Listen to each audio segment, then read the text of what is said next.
নমস্কার বন্ধুরা, welcome to এসটিউনিক sports. তো আজ থেকে কিন্তু তৃতীয় টেস্ট শুরু। ইংল্যান্ড বনাম ইন্ডিয়া লর্ডসে কিন্তু আজকে লড়াই শুরু হবে, যেখানে লর্ডসের পিচে আমরা বেশ কিছু চেঞ্জ দেখতে পেতে চলেছি।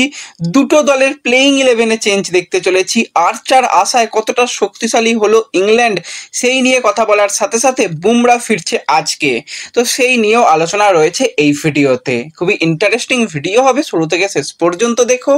আর ভিডিও ভালো লাগলে সকলে একটু লাইক শেয়ার করে দিও, আর চ্যানেলে প্রথমবারের জন্য এলে চ্যানেল সাবস্ক্রাইব করে নিও। তো এই মাঠের রেকর্ড যেটা বলছে, একটা করে ম্যাচ ইন্ডিয়া জেতে, পরের ম্যাচ হারে। তো লাস্ট যখন আমরা এই মাঠে মুখোমুখি হয়েছিলাম, সেই ম্যাচটা কিন্তু আমরা জিতেছিলাম। কেএল রাহুল সেই ম্যাচে প্লেয়ার অফ দ্য ম্যাচ হয়েছিল। তো তাহলে কি আমরা এই ম্যাচটা হেরে যাব? না, সেরকম কিছু ভাবনা চিন্তার মধ্যে থাকা উচিতই নয়, কারণ আমরা প্রথম দুটো টেস্ট ম্যাচ যেরকম খেলেছিলাম, দ্বিতীয় টেস্ট ম্যাচে তো একটা রানের পাহাড়ে জিতেছিলাম বলতে হয়, এবং প্রথম টেস্ট ম্যাচটাও কিন্তু আমাদের পক্ষেই ছিল, কিন্তু সেই জায়গা থেকে আমাদের ব্যাটসম্যানরা ঠিকঠাকভাবে শেষে ফিনিশিংটা করতে পারেনি। আরও কিছুটা রান ফার্স্ট টেস্টে হওয়া উচিত ছিল, আর যেরকম জঘন্য ফিল্ডিং হয়েছিল সেখান থেকেই আমরা ম্যাচ হেরেছিলাম। তো দুটো টেস্ট ম্যাচে দেখলে বোঝা যাবে যে আমরা কিন্তু আমাদের জায়গায় ঠিকই রয়েছি, এবং যেভাবে শুভমান গিল নিজের ব্যাটিংয়ে উন্নতি করেছে, টেস্ট র্যাঙ্কিংয়ে 25-এ ছিল, সেখান থেকে এক লাফে কিন্তু 6-এ চলে এসেছে। অপরদিকে হ্যারি ব্রুক, সে কিন্তু এখন টেস্টের বিশ্বের সেরা ব্যাটসম্যান, সে কিন্তু নাম্বার 1 র্যাঙ্কিংয়ে রয়েছে। এছাড়া যদি আমরা একটু আমাদের দল নিয়ে কথা বলি, সেখানে কেএল রাহুল, ঋষভ পান্ট, তারাও কিন্তু বেশ ভালো জায়গাতেই রয়েছে, টপ 10-এর মধ্যেই রয়েছে। তো আজকে কিন্তু এই যে মাঠের কন্ডিশন নিয়ে আমরা যদি কথা বলি, এই মাঠে কিন্তু রান প্রচুর বেশি হবে না, কারণ এই যে সবুজ পিচ, এখানে কিন্তু অবশ্যই বোলাররা সাহায্য পাবে। তো ইন্ডিয়া টিমের কাছে কিন্তু পারফেক্ট দুজন বোলার, যারা লাস্ট ম্যাচে বিধ্বংসী পারফরমেন্স করেছিল, সিরাজ, আকাশদীপ, তারা তো থাকছেই, তাদের সঙ্গে জুড়ে যাচ্ছে কিন্তু বুমরা। তো তিনজন ফাস্ট বোলারকে নিয়ে কিন্তু আজকে ইন্ডিয়া নামবে। অপরদিকে যদি আমরা কথা বলি, সেখানে ক্রিস ওকসের মতন প্লেয়ার রয়েছে, বেন স্টোক তো পুরো একদম পারফেক্ট বোলারের মতন বল করছে, বেন স্টোক রয়েছে, তার সাথে জোফরা আর্চার 4 বছর বাদে কিন্তু সে টেস্টে ব্যাক করছে। আর্চারের দিকে অবশ্যই নজর থাকবে। আর্চার বনাম গিলের লড়াই কিন্তু খুব ভালোভাবে হয়, সেখানে কিন্তু গিলের বেশ কিছুটা অসুবিধা হয় আর্চারকে খেলতে। তো গিল তো রিসেন্ট টাইমে বিধ্বংসী ফর্মে রয়েছে, তো গিলকে আর্চারের বিরুদ্ধে কিন্তু ভালো কিছু করতে হবে, তাহলে কিন্তু মোটামুটি একটা ভালো সম্মানজনক জায়গায় যাওয়া যাবে।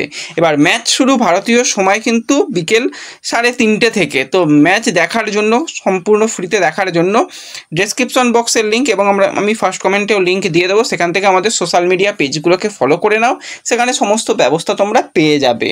এবার আমাদের যদি টিম নিয়ে কথা বলি, তো আমাদের টিমেও বেশ কিছু যেরকম চেঞ্জ থাকবে, তার মধ্যে প্রথম হচ্ছে প্রাসিদ কৃষ্ণার পরিবর্তে আসতে চলেছে বুমরা, এই চেঞ্জেসটা তো হবেই। এবার নীতিশ কুমার রেড্ডির যদি কথা বলি, সেও কিন্তু দ্বিতীয় টেস্ট ম্যাচে সেরকম রান পায়নি।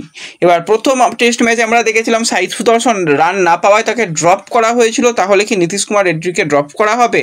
দেখো যেরকমটা পিচ, তো সেই অনুযায়ী যদি আমরা দেখি, আরও একজন এক্সট্রা বোলারকে খেলিয়ে দেওয়া দরকার। সেখানে শার্দুল ঠাকুর কিন্তু একটা অপশান হতে পারে, তাকে কিন্তু বোলিং অলরাউন্ডার হিসাবে ভাবতে পারে। এবার শার্দুল ঠাকুর আর বেন স্টোকের মধ্যে তুলনা হয় না, Ben Stoke perfect bowling allrounder, batting allrounder দুটোই এনে দেয়। তো সেই জায়গাতে যদি ইন্ডিয়া টিম একটু সাহসী সিদ্ধান্ত নেয়, এই জায়গাতে কিন্তু আর্শদীপকে খেলিয়ে দেওয়া যেতে পারে। 4টে পারফেক্ট ফাস্ট বোলারকে যদি নেওয়া যায়, এবং প্রথম দিকে যেরকমভাবে বুমরা নতুন বলে ভালো বল করে আমরা দেখেছি, বুমরা তো সব জায়গাতেই ভালো বল করে, তার সাথে যদি আকাশদীপকে প্রথম দিকে বল করানো যায়, পরবর্তী সময় যদি একজনকে ড্রপ করা যায়, সেই জায়গাতে যদি আর্শদীপকে আনা যায়, তো এই অপশানগুলোকে কিন্তু ভাবনা চিন্তার মধ্যে রাখা যেতে পারে।